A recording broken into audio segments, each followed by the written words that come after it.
ఏదైతే కల్తీ మద్యానికి సంబంధించి జోగి రమేష్ పాత్ర ఉందని స్వయంగా ఆ జనార్దన్ రావు ఆధారాలతో సహా బయట పెట్టాడో ఆ సమయంలో జోగి రమేష్ బయటకు వచ్చి ఒక సవాల్ కూడా ఇసిరాడు. అసలు ఈ జనార్దన్ రావు అనే వ్యక్తి ఎవరో నాకు తెలియదు, ఆ వ్యక్తితో నాకు ఫోన్ సంభాషణ కానీ మొబైల్ సంభాషణ కానీ అసలు ఏమీ జరగలేదు, ఆ వ్యక్తిని నేను ఎప్పుడు ప్రత్యక్షంగా కలవలేదు చూడలేదని చెప్పి ఒక సవాల్ కూడా ఇసిరాడు.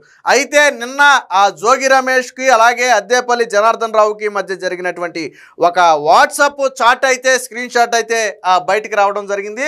సో దీంతో ఒక్కసారిగా వైసీపీ నాయకుల గొంతులో పచ్చి వెలక్కాయ పడినట్టయింది. వాస్తవానికి ఇదంతా చంద్రబాబు నాయుడు కుట్ర, చంద్రబాబు నాయుడు చేశాడని చెప్పి కవర్ డ్రైవ్ చేసే ప్రయత్నం చేసే సమయంలో వీళ్ళిద్దరి మధ్య వాట్సాప్ చాట్ అనేది బయటికి రావడంతో ఇప్పుడు వాళ్ళు కక్కలేక మింగలేక అయింది వాళ్ళ పరిస్థితి. ఎందుకంటే అటు అసలు నాకు సంబంధం లేదని చెప్పాడు జోగి రమేష్ బయటకు వచ్చి, సో వాట్సాప్ చాట్ బయటికి రావడంతో ఇప్పుడు దాన్ని ఏ విధంగా కౌంటర్ చేయాలో వైసీపీ నాయకులు కావచ్చు, కార్యకర్తలు కావచ్చు ఏమీ అర్థం కాని పరిస్థితి. జోగి రమేష్ పాత్ర 100% ఉంది. జోగి రమేష్ ఆధ్వర్యంలోనే అద్దేపల్లి జనార్దన్ రావు అనే వ్యక్తి కల్తీ మద్యాన్ని తయారు చేసి అమ్మాడు. ఈరోజు కూటమి ప్రభుత్వం వచ్చిన తర్వాత తిరిగి మళ్ళీ దాన్ని ప్రారంభించి కూటమి మీద బురద జల్లాలి అనుకున్నది 100కు 100% నిజం.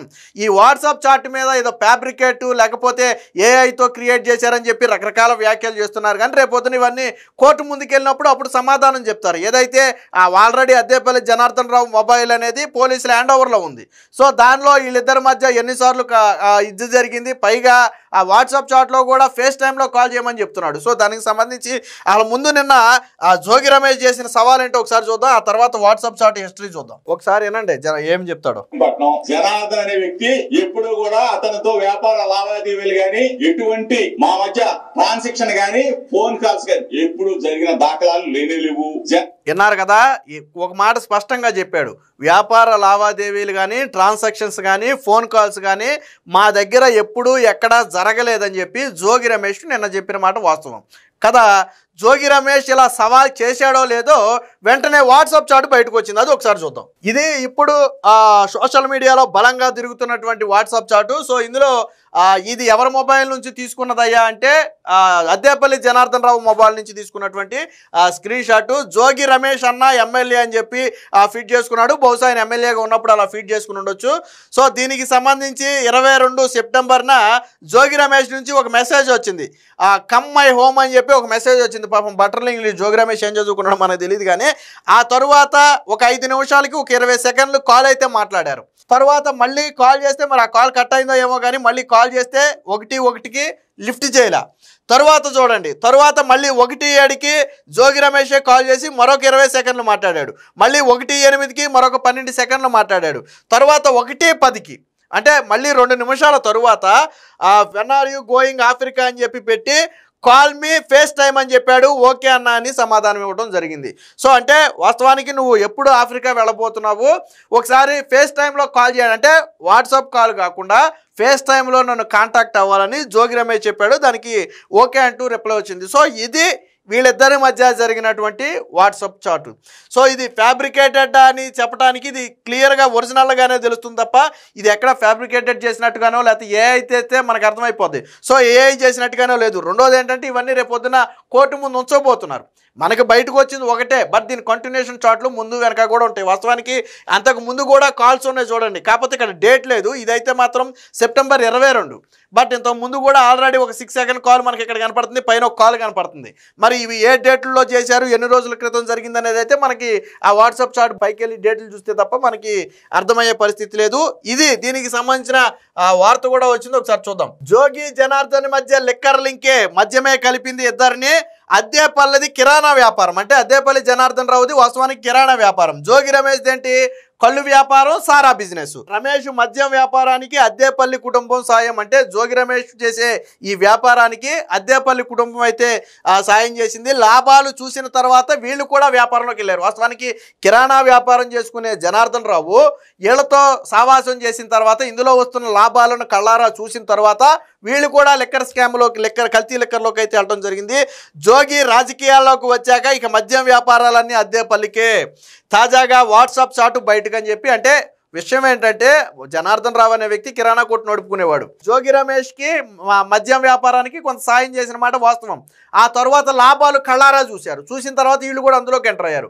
ఇదే సమయంలో జోగి రమేష్ ఎమ్మెల్యేగా గెలవటం, రాజకీయాల్లోకి ఎంటర్ అవడంతో ఈ జోగి రమేష్ మద్యం వ్యాపారాలన్నీ కూడా అద్దేపల్లి జనార్దన్ చేతిలో పెట్టాడు జోగి రమేష్. సో ఇది దీనికి సంబంధించి ఇది మనం ఇందాక చూసినటువంటి చార్ట్ ఇక్కడ ఉంది. సో నకిలీ మద్యం కేసు సూత్రధారి అద్దేపల్లి జనార్దన్ రావు, వైసీపీ నేత మాజీ మంత్రి జోగి రమేష్ మధ్య సన్నిహిత సంబంధాలు వెలుగులోకి వచ్చాయి. జనార్దన్ రావుతో తనకు ఎలాంటి సంబంధం లేదని జోగి బుకాయించిన వాస్తవాలు ఇప్పుడు బట్టబయలయ్యాయి. ఎన్టీఆర్ జిల్లా ఇబ్రహీంపట్నంలో ఒకే వీధిలో ఎదురెదురుగా నివాసం ఉన్న వీరి కుటుంబాల మధ్య మద్యం వ్యాపారం విడదీయాలని బంధాన్ని పెనవేసింది. కళ్ళుగీత నుంచి మంత్రిగా ఎదిగే వరకు జోగి రమేష్ చేసినటువంటి అనేక వ్యాపారాలకు సంబంధించి అయితే తాజాగా బయటకు వచ్చింది. దీనికి సంబంధించిన ఇంకొక వార్త కూడా చూద్దాం. జనార్దన్ రావు ఆర్థికంగా అందించింది.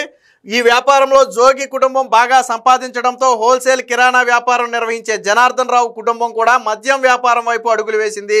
కొంతకాలం పరస్పర సహకారాలతో మద్యం వ్యాపారం నిర్వహించారు. వ్యాపార పోటీలో రెండు కుటుంబాల మధ్య పొరపచ్చలు వచ్చాయి. జోగి కుటుంబం రాజకీయంగా ఎదిగే క్రమంలో ఇరు కుటుంబాలు మళ్ళీ సన్నిహితమయ్యాయి. రాజకీయంగా మద్యం వ్యాపార పరంగా పరస్పర సహకరించుకున్నారు. జోగి రమేష్ పూర్తి స్థాయి రాజకీయాల్లోకి వచ్చే సమయానికి వారి మద్యం వ్యాపారం కూడా అద్దేపల్లి జనార్దన్ రావు కుటుంబానికి విక్రయించారు.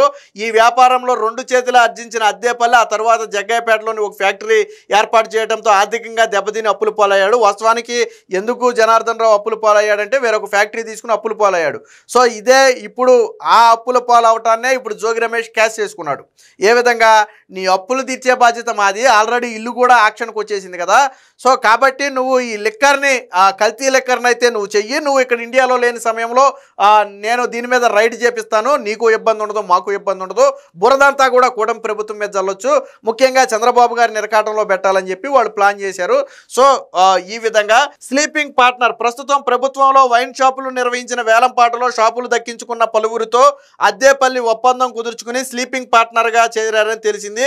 మరికొన్ని వైన్ షాపులను ప్రత్యక్షంగా దక్కించుకున్నారు.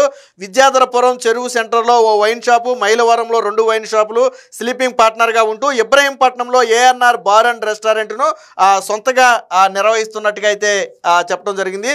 సో ఇది వీరిద్దరి మధ్య ఉన్నటువంటి సంబంధం. వాస్తవానికి కిరాణా వ్యాపారం చేసే జనార్దన్ రావు లిక్కర్ వ్యాపారంలోకి జోగి రమేష్ను చూసిన తర్వాత జోగి రమేష్ సహకారంతోనే వచ్చాడు అనేది కఠిన వాస్తవం. ఈరోజు ఏదైతే వారిద్దరి మధ్య వాట్సాప్ చాట్ బయటకు వచ్చిందో దీంతో వారిద్దరి మధ్య ఉన్నటువంటి బంధం ఒక్కసారిగా బయటపడింది. వాస్తవానికి ఈ చాటు బయటకు రావడానికి కొద్ది గంటల ముందే అసలు నాకు అద్దేపల్లి జనార్దన్ రావుకి సంబంధం లేదు, ఆ వ్యక్తి ఎవరో నాకు తెలియదు, మా మధ్య ఎటువంటి ఫోన్ సంభాషణ కానీ ట్రాన్సాక్షన్స్ కానీ మా మధ్య జరగలేదు, కేవలం ఒకే బజారులో ఉన్న కుటుంబాలం తప్ప మాకు ఎటువంటి సంబంధం లేదని చెప్పిన నేపథ్యంలో ఇప్పుడు వారిద్దరి మధ్య ఉన్న వాట్సాప్ చాట్ బయటకు రావడం, అందులో ఎప్పుడో ఆఫ్రికా వెళుతున్నామని జోగి రమేష్ అడగటం, పైగా ఒకసారి రమ్మని చెప్పి కాల్ చేయమని చెప్పి జోగి రమేష్ అడగటం, ఇవన్నీ కూడా వారిద్దరి మధ్య ఉన్న బంధాన్ని అయితే బయటపెడుతున్నాయి. ఇక్కడ ఆఫ్రికా ఎప్పుడు వెళుతున్నావని అడుగుతున్నాడు అంటే ఖచ్చితంగా జనార్దన్ రావు చెప్పిన కథకి దీనికి కరెక్ట్గా సింక్ అవుతుంది. ఎందుకంటే జనార్దన్ రావుని ఆఫ్రికా పంపిందే జోగి రమేష్, నువ్వు అక్కడికి వెళ్ళు, అక్కడ కూడా చూసిరా, నీకు నీ తమ్ముడు ద్వారా నేను అమౌంట్ ఏర్పాటు చేస్తానని చెప్పిందే జోగి రమేష్. సో అదే విషయం వాట్సాప్ చాట్ ద్వారా కూడా బయటపడుతుంది. సో ఏది ఏమైనా మొత్తంగా జోగి రమేష్ బండారం మొత్తం బయటపడింది. ఈ కల్తీ మద్యం వ్యవహారం మొత్తం కూడా జోగి రమేష్ కొనసన్నంలో జోగి రమేష్ అండర్లో జరిగినటువంటి వ్యవహారం కేవలం కూటమి ప్రభుత్వం మీద, చంద్రబాబు గారి మీద బురద జమ్మాలి. లిక్కర్ లాంటి వ్యవహారం అయితే ప్రజల్లోకి బలంగా వెళుతుంది, ప్రభుత్వానికి డ్యామేజ్ ఎక్కువ అవుతుందనే ఉద్దేశంతో వాళ్ళు ప్రీ ప్లాన్డ్గా చేసినటువంటి వ్యవహారం. ములకల చెరువు వ్యవహారంలో పెద్దగా మైలేజ్ రాలేదని మళ్ళీ ఇబ్రహీంపట్నం వ్యవహారాన్ని కూడా తెరమెందుకు తీసుకొచ్చి 2 లీకులు ఇచ్చి పట్టించింది, వెనకమాల సాక్షి మీడియాను పంపింది, ఇవన్నీ కూడా చేసింది జోగి రమేషే. ఈ సంబంధం లేదని ఏదైతే చెప్పాడో అది వాట్సాప్ చాట్ ద్వారా అదంతా కూడా అబద్ధం అని చెప్పి బయటపడింది. దీంతో వైసీపీ నాయకులందరూ కుక్కిని పేనులాగా అయిపోయారు, కొలుగులో దూరేశారు, ఎరకల కొలుగులో దూరినట్టు దూరేశారు. ఎందుకని ఆల్రెడీ వాట్సాప్ చాట్ బయటకు వచ్చింది, అంతకుముందేమో జోగి రమేష్ మా ఇద్దరి మధ్య సంబంధం లేదన్నాడు, మరి ఇప్పుడు ఏ విధంగా కౌంటర్ ఇవ్వాలి దానికి? వాట్సాప్ చాట్కి మహా అయితే ఫేక్ అని కౌంటర్ ఇవ్వచ్చు. సరే ఇప్పుడు ఫేక్ అంటారు, రేపొద్దున కోర్టు ముందు పెడతారు కదా, మొబైల్తో సహా తీసుకెళ్ళి కోర్టు ముందు పెడతారు కదా, అప్పుడు దీన్ని ఫేక్ అని అనలేరు కదా. సో అందులో మొబైల్ నెంబర్లో ఆ నెంబర్ ఎవరిదనేది కూడా తెలిసిపోద్ది కదా. సో ఇది ఒక రకంగా అంటే వైసీపీ నాయకులు కనీసం కవర్ చేసుకోవడానికి కూడా అవకాశం లేకుండా అడ్డంగా దొరికిపోయారు. ఏది ఏమైనా జోగి రమేష్ మెడకు ఈ కల్తీ లిక్కర్ స్కామ్ అనేది బలంగా చుట్టుకుంటుంది అనడంలో ఎటువంటి సందేహం లేదు.